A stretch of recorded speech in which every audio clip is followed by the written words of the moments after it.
Сегодня такой замечательный, скажем так, день для архивной службы. Он особенный. День дарения является одним, наверное, из самых тех дней, когда мы, архивисты, ждем гостей и ждем именно то, что они к нам принесут. От нашего государственного комитета, ну и от всех архивистов республики, Роза Харисовна, спасибо вам огромное за это.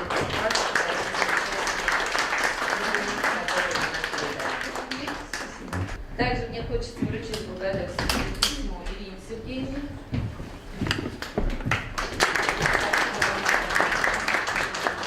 Здоровья, долгих лет жизни.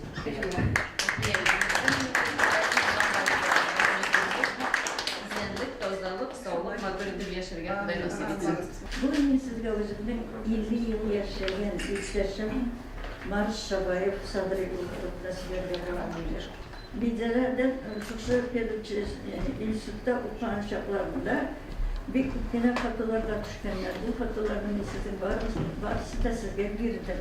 Насчет природы он очень любил рыбачить и всегда брал меня с собой на рыбалку. Естественно, у нас есть дача, и мы на ней вместе откапывали червей. Я всегда любила брать и гоняться по саду за бабушкой и за мамой.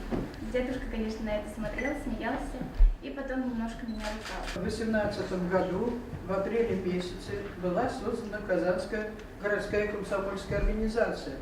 И это было время, когда уже начало бушевать пламя гражданской войны. Эта вот книга очень интересная, харизматичная, по которой поставлены 2 фильма Говорухина.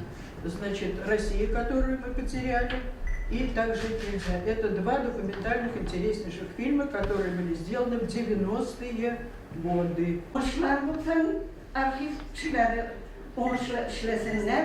Bizim tapşırılan arxiv yaş buğunğa barıb gitsin, yaş buğun ana kiləcəkdə onға tava tapşırılıq bulsan idi digən tiləkdə sözümlə tamamlayır. Her bir foto, her bir kağıt, her bir любой bir biz riza bulup sizden. Rahmet bekliyorum. Amin.